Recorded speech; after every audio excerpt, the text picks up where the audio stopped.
tout.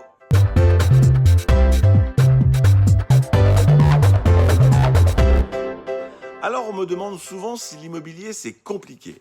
Franchement, il y a des jours où j'ai l'impression de travailler dans un zoo. Avant de continuer, on n'oublie pas de liker et de partager cette vidéo. Alors déjà, dans un zoo, il y a le client éléphant. Lui, il a une mémoire incroyable. Il se souvient quand il a acheté sa maison 95 000 € en 98.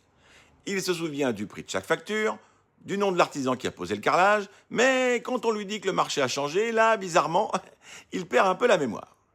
Parfois, au zoo, je rencontre un lynx.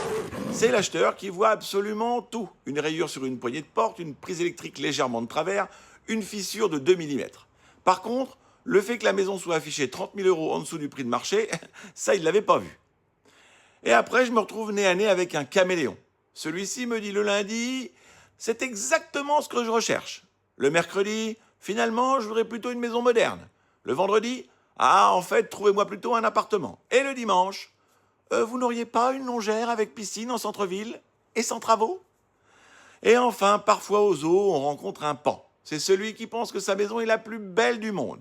Le papier peint orange, il revient à la mode.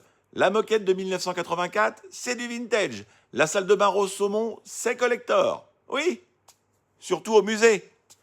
Heureusement, mon métier, ce n'est pas de dompter les animaux, mais c'est de faire en sorte que vendeurs et acheteurs finissent par parler le même langage.